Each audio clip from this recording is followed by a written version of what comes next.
오늘은 에레미야 3장, 에레미야가 3장 말씀을 가지고 애가로 시작하는 감사라는 제목으로 말씀을 나누기 원합니다. 산에 오르는 일은 힘들기는 하지만 참 여러 가지 매력이 많습니다. 우리 중에도 등산을 좋아하시는 분들도 계시는데요. 이 켄 가이어 목사님이 하나님의 침묵이라는 책을 썼습니다. 그런데 이 책에서 그는 신앙의 어려운 시간 또 고통을 마치 에베레스트 산을 오르는 것에 비유했습니다. 올해 초 이 켄 가이어 목사님의 다른 책을 소개한 적이 있는데요. 흥미로운 것은 이 하나님의 침묵이라는 책의 원 제목이 The North Face of God입니다. 우리말로는 하나님의 북쪽 면 혹은 하나님의 차가운 얼굴이라고 말할 수 있겠죠.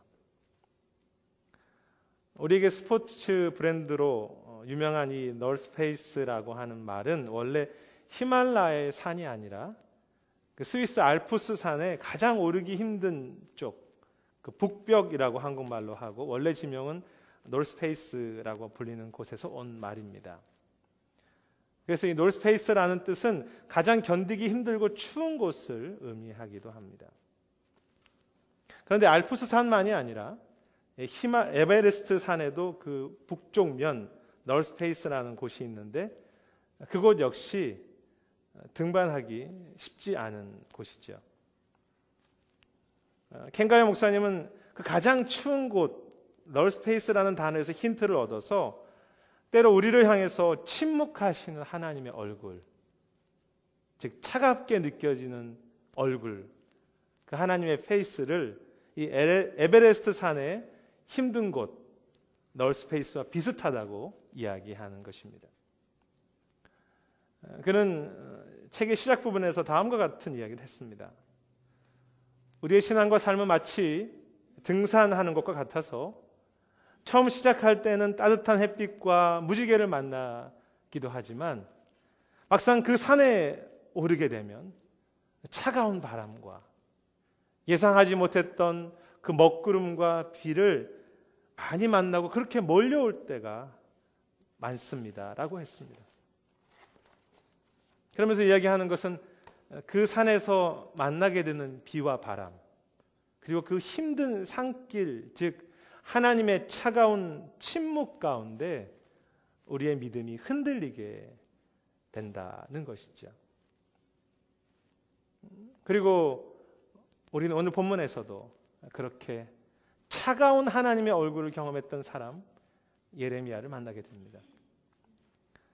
성경 전체에 많은 선지자들이 있지만 그 중에서도 하나님의 차가운 얼굴을 가장 고통스럽게 경험한 사람이 있다면 바로 이 예레미야가 아닌가 생각합니다. 아시는 것처럼 예레미야는 이스라엘이 망해가는 모습을 바로 옆에서 지켜보면서 사역했던 선지자입니다. 그는 유다의 왕이 그 사랑하는 이들이 죽임을 당하고 그 바벨론으로 비참하게 끌려가는 모습을 한두 번이 아니라 몇십 년 동안 계속 지켜보아야 했고 그가 기도하고 또 기도하지만 하나님은 그의 기도에 침묵하셔서 결국 예루살렘 성전마저 다 불타버린 그 잿더미 가운데서 이 애가를 부르고 있는 것입니다.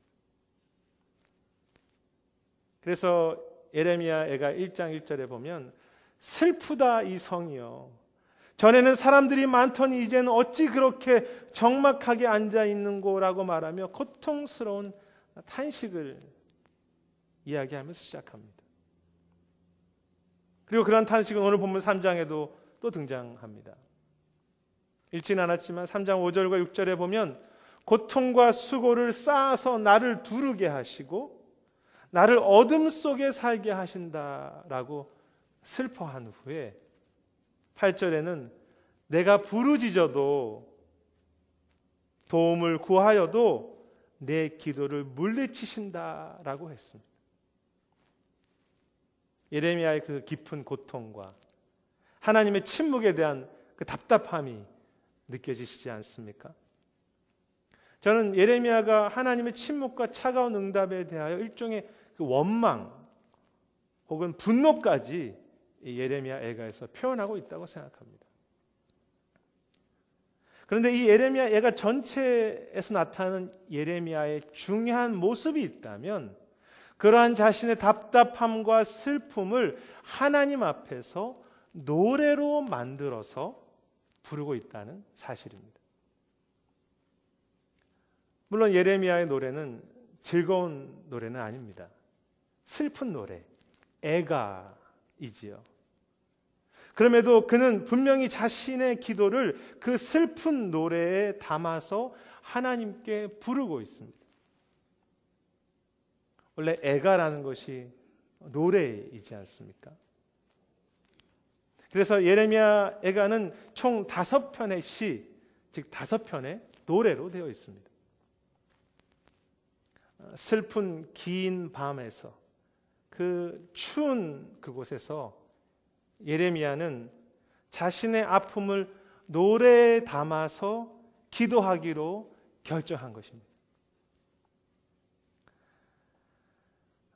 그 하나님의 침묵이라는 책에 보면 에베레스트 산을 오를 때 워낙 산이 험하고 거리도 멀기 때문에 그 산에서 반드시 밤을 보내야만 한다고 했습니다.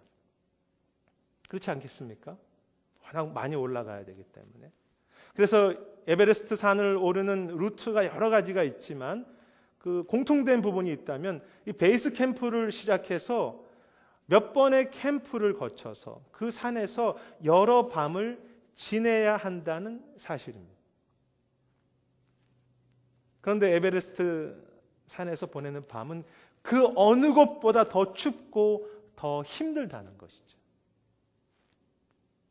실제로 그 등산의 역사를 보면 그 산에서 밤을 잘 지내지 못해서 죽음을 맞이한 사람들이 참 많습니다. 이 산속의 밤과 관련하여서 저자는 책에서 그런 이야기를 했습니다. 우리가 산에서 밤을 보낼 때 빨리 새벽이 왔으면 빨리 아침이 오기를 기다리지만 우리가 아무리 조바심을 낸다고 해도 우리 힘으로는 결코 그 새벽을 빨리 오게 할 수 없다고 했어요. 새벽은 우리가 오게 하는 것이 아니라 기다리는 것이지 않습니까? 그러면서 켄가요는 중요한 도전을 합니다. 우리가 새벽을 오게 할 수는 없지만 그 밤을 보내며 선택할 수 있는 것이 있다면 그것은 바로 그 밤을 어떻게 잘 기다릴까 하는 것. 그 밤을 어떻게 잘 보낼까 하는 것은 우리가 선택하고 결정할 수 있다는 것입니다. 그 밤에 그 어두움 추움 속에서도 소망을 잃지 않고 새롭게 다가올 그 내일을 기다리는 밤이 될 것인가? 아니면 그 어두운 밤 속에서 두려워하며 포기하고 절망할 것인가? 그리고 저자가 말하는 그 어두운 밤을 잘 기다리는 것이란 그 고통의 시간을 그냥 있는 그대로 겸손히 받아들이면서 그 가운데 계신 주님을 경험하고 기도하는 것이라고 했습니다. 애가를 부르는 것이죠. 분명한 것은 바로 그 모습이 오늘 예레미야가 슬픔과 탄식의 밤에도 자신의 고통을 그냥 그대로 받아들이면서 주님 앞에 그 고통을 노래와 시로 바꾸어 예배하는 모습이라는 것입니다. 이 예레미야 애가는 앞에서도 말씀드린 것처럼 전체가 이 5편의 큰 시로 되어 있습니다. 그런데 흥미로운 것은 오늘 본문 3장을 제외한 1장과 2장 그리고 4장과 5장은 모두가 정확하게 각 장마다 22절로 되어 있습니다. 그리고 오늘 본문 3장은 66절입니다. 즉 22절을 3번 곱해 놓은 분량입니다. 우리가 주목할 중요한 사실은 바로 그 20이라는 숫자가 히브리어 알파벳 숫자라는 것입니다. 그래서 이 예레미야는 22절 한 절 한 절을 시작할 때마다 그 히브리어 알파벳을 그 순서대로 맨 앞에 적어가면서 노래하는 것입니다. 실제로 히브리어 성경을 읽어보면 참 재미있게 그렇게 한 절 한 절이 히브리어 알파벳 순서에 따라서 만들어져 있다는 것을 보게 됩니다. 그런데 왜 그렇게 알파벳 순서에 따라서 이렇게 시를 만들어 가는 것입니까? 우선 그것은 음악적인 이유가 있습니다. 그 히브리어 말 그 순서대로 노래를 부를 때 히브리어 알파벳 아, 베, 가, 다라고 시작되는 그 박자와 그 리듬이 있는 참 아름다운 노래가 만들어집니다. 또한 이렇게 그 히브리어 알파벳 순서에 따라서 시를 쓴 두 번째 이유는 교육적인 목적이 있는데 그 노래를 잘 기억하기 위해서입니다. 즉 예레미야는 비록 깊은 밤을 보내고는 있지만 음악과 박자에 맞춘 아름다운 그 예배의 노래를 부르고 있으며 한 글자 한 글자 자신이 다 마음에 외울 정도로 그 노래를 결코 놓치지 않겠다고 하는 결단이 그에게 있는 것입니다. 그리고 그는 이제 자신만이 아니라 주변에 고통당하고 있는 많은 형제들 그리고 후배들에게 이 노래를 이제 가르치고 외우게 해서 신앙의 차갑고 긴 밤이 올 때마다 이 애가를 놓치지 말고 불러서 잘 이겨가게 되기를 소망하며 격려하며 그들을 돕고 있는 것입니다.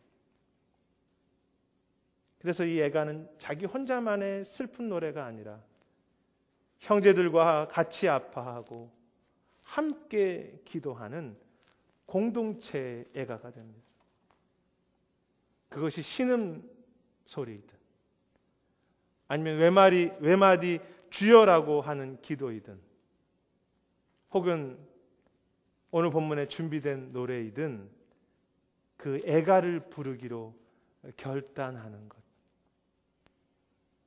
아니 이제 나 혼자만의 부르는 애가가 아니라 형제자매들과 함께 공동체와 함께 그리고 다른 교회들과 함께 같이 애가를 부르며 서로를 위해서 기도하는 모습, 그것이 예레미야가 길고 추운 그 밤을 잘 보내는 방법이었습니다. 제가 얼마 전에 그 기도하는 시간에 주님께 감사의 기도를 드리고 싶었습니다. 그런데 그날따라 제 마음속에 감사가 잘 나오지 않는 것입니다. 예레미야처럼 여러 가지로 답답한 마음뿐이었습니다. 제 자신을 향해서 그리고 비록 부족하지만 그 이 시대의 믿음과 또 교회들을 향해서. 그런데 그때 제 마음에 들었던 생각은 저의 무거운 마음을 그냥 찬양에 담아서 주님 앞에 노래하고 싶었습니다.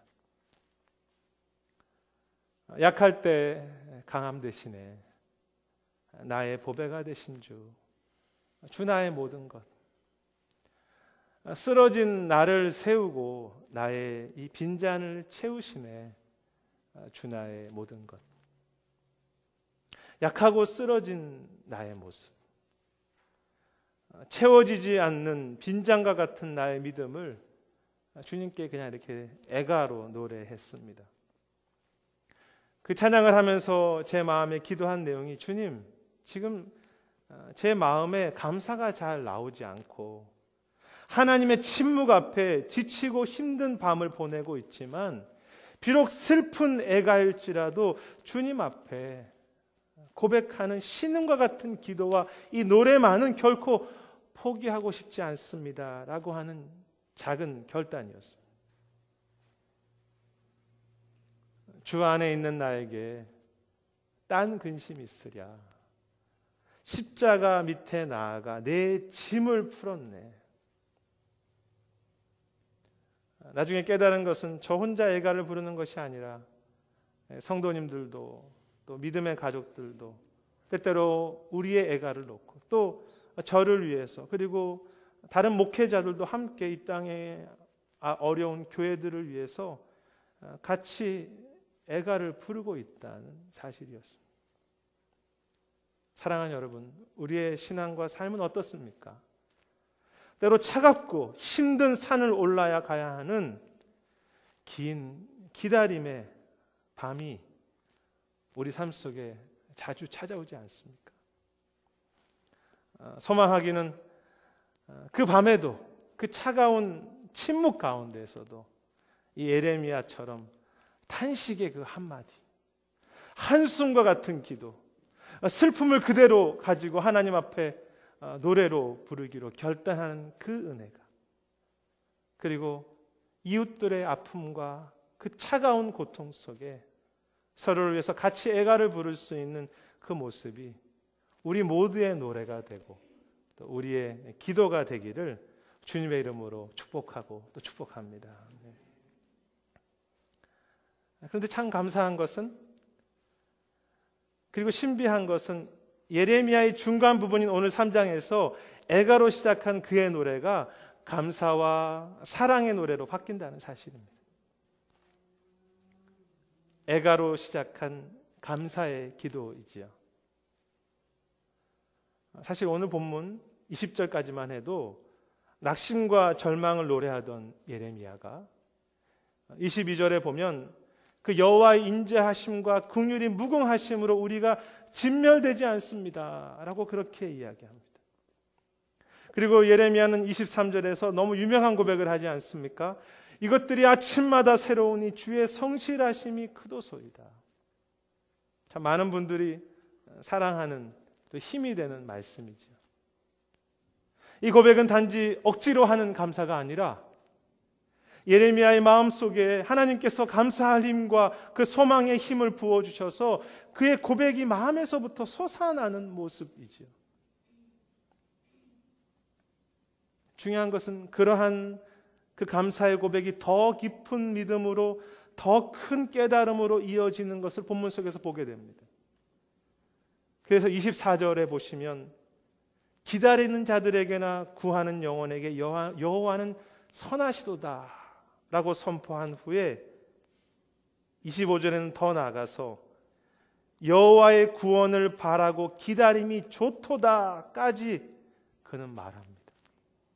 고백이 더 깊어지고 더 깊어지고 있습니다. 생각해 보십시오.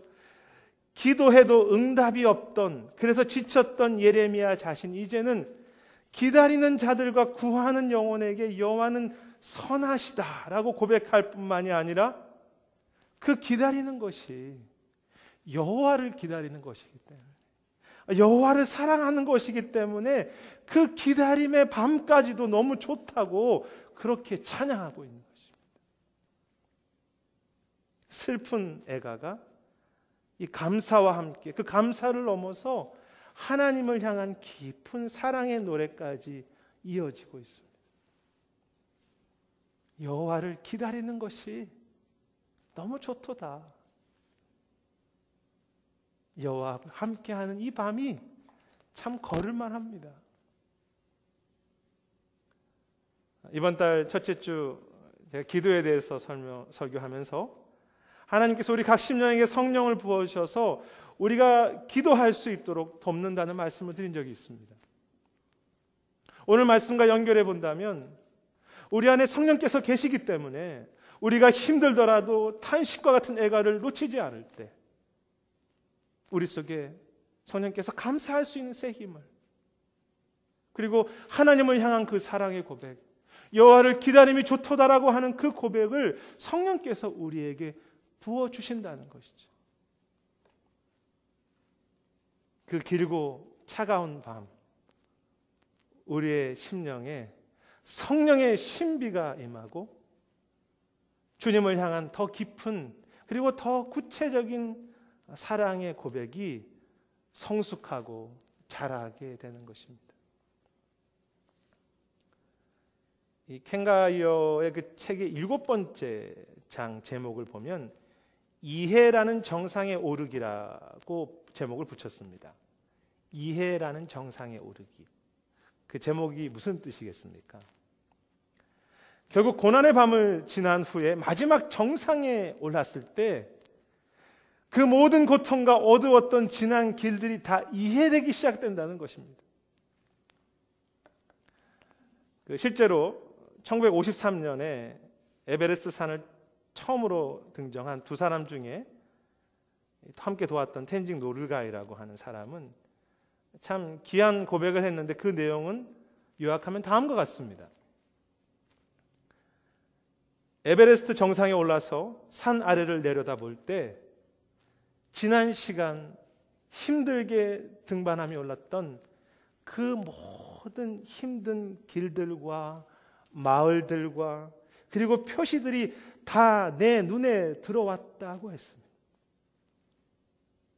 그리고 말하기를 그가 더 멀리 내려다보자 자신이 올라왔던 그 긴 밤을 보냈던 많은 산맥과 봉우리들이 자신의 발 아래 작은 언덕과 같았고 모든 것이 다 아름답게 보였다고 했습니다. 정상에 오르게 되면 다 이해되고 깨닫게 된다는 것이죠.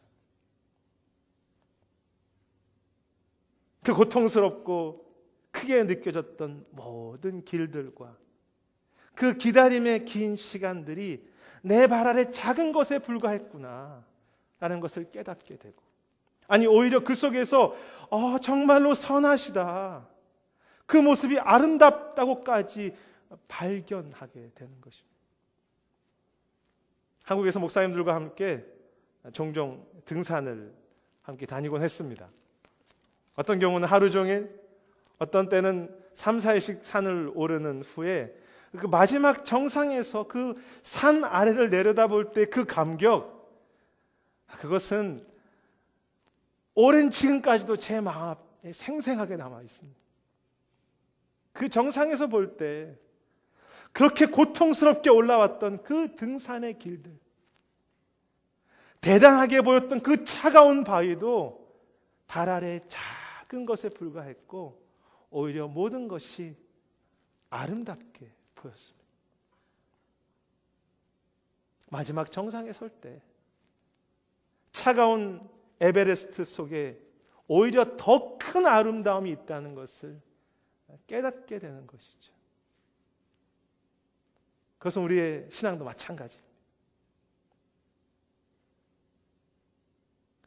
그런데 감사한 것은 우리는 이 신앙과 인생의 마지막 그리고 완전한 정상에 이르지 못했기 때문에 모든 것을 다 이해할 수는 없지만, 우리가 애가를 부르며 그 인생과 신앙의 산을 오를 때 주님은 순간순간 우리에게 깨달음을 주셔서 지나왔던 길 속에 주님의 그 아름다우신 일이 함께 하시구나라는 것도 보게 하시고, 또 고통과 그 문제들이 우리의 발 앞에, 발 아래 있는 작은 언덕이라는 사실도 깨닫게 하셔서 새로운 미래를 향해 다시 감사하고 믿음으로 걸어갈 수 있는 힘을 주신다는 사실입니다.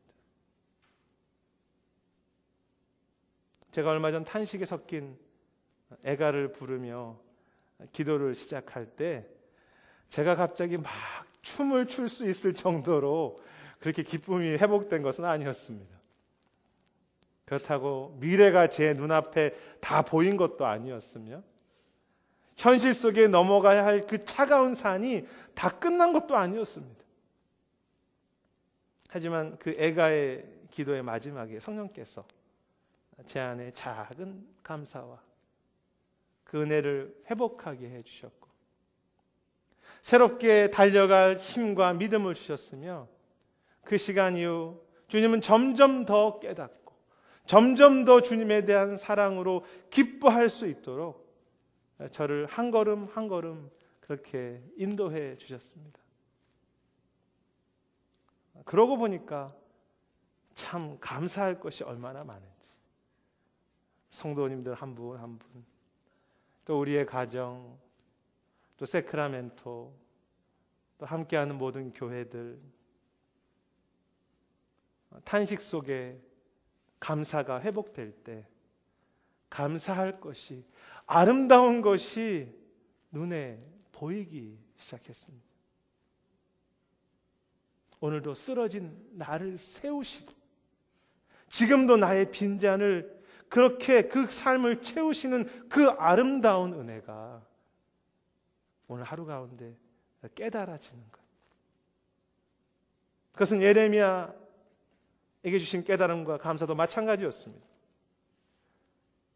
그는 이 예레미야의 글을 쓸 당시 앞으로 해결해야 할 일들이 너무나 많았습니다.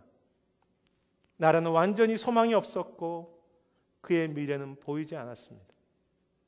그래서 그는 이후의 사정과 오정에 보면 또다시 애가를 부르기도 합니다.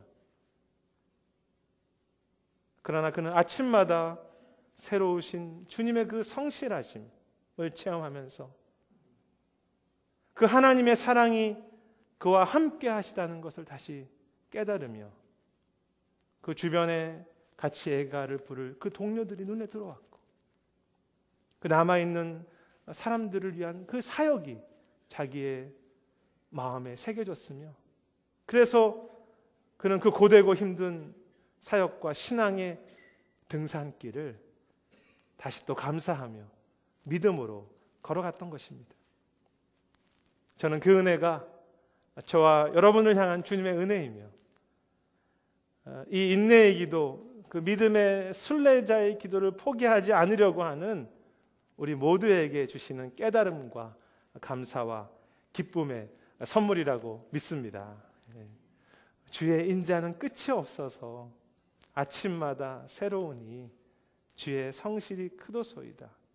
그래서 이 차가운 널스페이스와 같은 길이지만 사실은 햇살이 비치는 따뜻한 감사의 길이며 그 곳곳에 위로와 쉼이 있는 믿음의 길이지요.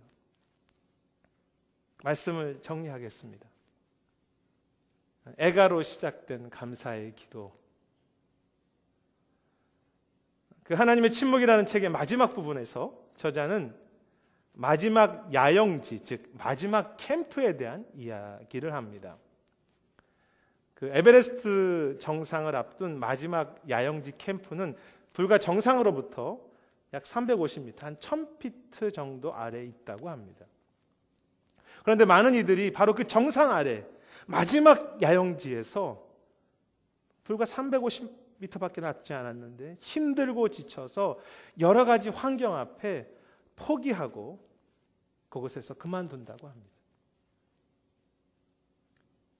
그리고 저자는 이 마지막 야영지에 대한 이야기를 하면서 오늘 본문 예레미야 애가 3장의 이야기와 예레미야의 삶을 결론처럼 이야기합니다. 예레미야도 폐허가 된 예루살렘을 보면서 절망하며 모든 것을 포기하고 싶은 마음이 있었다는 것입니다. 마지막 야영지에서 지치는 것이죠. 그런데 그 폐허가 된 예루살렘에서 눈물로 탄식의 기도를 하면서 애가를 부르고 밤을 지새우고 새벽이 왔을 때 그날도 아침의 태양이 변함없이 아름답게 그 폐허가 된 예루살렘에 비치는 것을 보면서 그는 중요한 사실을 다시 깨닫게 됩니다. 그것은 아무리 밤이 어두워도 아침이 분명히 오는 것처럼 지금 어둡지만 하나님의 인자하심은 신실하시며 그 사랑이 변함없이 오늘도 우리를 이끌어 가시는구나라고 하는 깨달음이었습니다. 그리고 그 폐허 속에서 그 아침에 비춰진 그 햇빛을 생각하면서 감사하는 것이죠. 주의 인자와 긍휼하심이 아침마다 새로우니 주의 성실이 크도소이다. 그래서 무심하고 차가운 얼굴을 가진 에베레스트 산 하나님의 차가운 널스페이스가 아니라 변함없는 든든한 사랑과 인자함으로 안아주시는 아침마다 그 얼굴 빛으로 우리에게 비춰주시는 하나님이죠. 그 마지막 캠프에서 그 하나님의 얼굴 빛을 의지하며 마지막 정상까지 인내하면서 걸어가는 것. 오늘 우리도 예레미야처럼 그리고 그 산의 북정면을 올라갔던 사람들처럼 긴 기다림과 차가운 하나님의 얼굴을 느끼는 밤을 경험할 때가 많이 있습니다.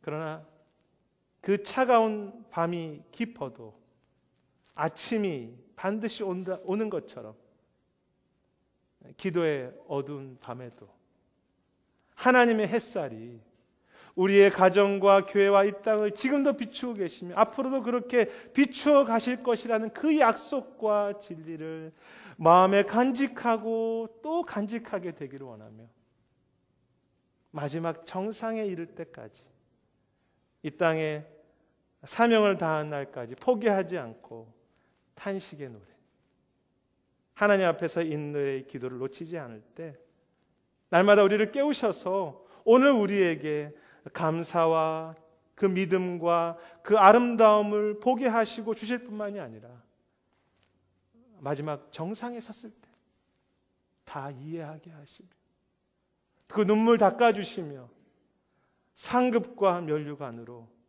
우리에게 존귀하심으로 우리 한 사람 한 사람을 그 변함없는 에베레스트 산과 같은 그 품으로 우리를 그렇게 안아 주실 것입니다. 그 얼굴빛이 영원하시고 여호와의 기다림이 좋도다라고 하는 그 고백,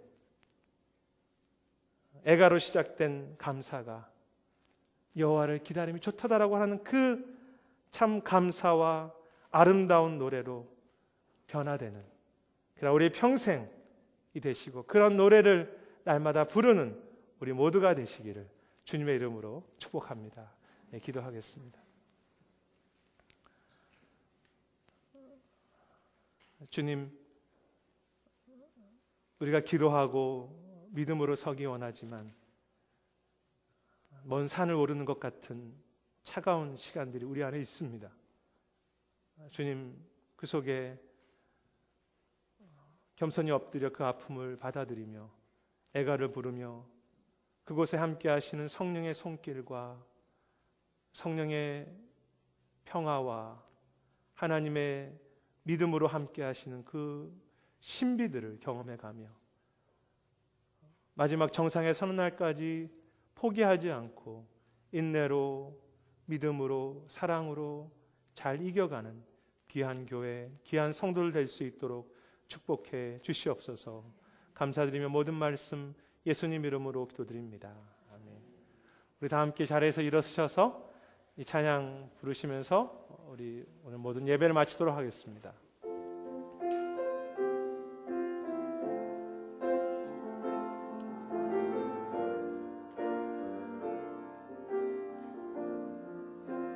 약할 때 강함 되시네, 약할 때 강함 되시네, 나의 보배가 되신 주 나의 모든 것, 주 안에 있는 보물을 나는 포기할 수 없네. 주 나의 모든 십자가 죄사 하셨네. 십자가 죄사하셨네. 주님의 이름 찬양해. 주 나의 모든 것, 쓰러진 나를 세우고 쓰러진 나를 세우고 나의 빈잔을 채우네. 주 나의 모든 그 주님의 아침마다 새로우심 예수 어린 양 존귀한 이름 예수 어린 양 존귀한 이름. 이 시간 같이 함께 기도하기 원합니다. 우리가 모두 다 차가운 산을 오르는 것 같은 삶을 하루하루 살아갑니다. 그러나 그 속에 또 주의 햇빛이 그 주의 얼굴이 비친다는 그 사실을 다시 한번 생각하시면서, 오늘 말씀을 생각하시고 우리 한 주간의 삶과 가정과 교회를 축복하시면서 이 시간 통성으로 같이 기도하시겠습니다. 사랑의 하나님, 귀한 신실한 사랑과 주의 은혜를 저희 각 사람에게 부어주시며, 하나님 영원하신 말씀 앞에 어떤 것이 있더라도 이 예가를 놓치지 않으며 그 예가의 기도를 다시 한번 주 앞에 서서 어느 곳에서든지 주님을 향해서 신실하게 나아가는 복되고 귀한 영혼들 될 수 있도록 주님 하늘의 문을 여시고 인도해 주시기를 주님 간절히 소망합니다. 때로 지쳐서 탄식밖에는 나오지 않으며 주님 말씀밖에는 줄 수 없으며 애통의 노래밖에는 할 수 없을 때 그 고뇌를 포기하지 않게 하시고, 엎드려 기도하며 찬양할 때 날마다 새롭게 비춰주시는 성령께서 붙잡아 주시는 우리를 감사로 붙잡아 주는 그 신비와 그 힘을, 그 밤을 잘 보낼 수 있도록 주님 도와주셔서 마지막 정상에 이를 때 주께서 그 모든 것이 아름다운 것을 깨닫게 하시고 우리를 존귀하게 세우시는 것을 경험해가는 우리의 모든 심령과 우리의 교회함이 될 수 있도록 붙잡아 주시옵소서. 애가를 부르지만 주님 감사로 이기기 원하며 주님 그것에 더 큰 힘으로 기도로 이겨나가기로 나오니 우리 삶에 힘들고 지친 상황 속에 주님을 향하여 더 담대히 나가며 주님을 향해 한 걸음 한 걸음 귀하게 걸어가는 복된 우리의 성도들 교회가 될 수 있도록 주님 하늘의 문을 여시고 이끌어 주시며 마지막에 절망하지 않은 끝까지 믿음의 승리를 이끌어가는 하나님의 해께 비춰주시는 그 얼굴 빛으로 나아가는 우리의 모든 삶이 될 수 있도록 은혜를 더하시고 붙잡아 주시며 주님 우리의 각 심령과 가정과 우리의 삶을 복되게 하여 주시고 축복하여 주시며 날마다 새롭게 인도해 주시옵소서. 지금 다시 한번 성도들을 축복하고 한 주간의 삶을 이끌어 주실 줄 믿습니다. 이제는 예수 그리스도의 은혜와 하나님의 놀라우신 사랑과 성령의 감화 감동하심이 때로 애통의 애가를 부르지만 그 주 앞에 나가서 그것을 부를 때 주께서 감사로 더 깊은 사랑으로 깨달음으로 믿음으로 그렇게 행하실 주님을, 그 주님의 얼굴을 바라보며 승리하기를 소망하는 우리의 가정과 교회와 성도들과 우리의 삶의 모든 현장과 세크라멘토와 선교지 위에 이제부터 끝날 때까지 함께 있기를 축원하옵나이다.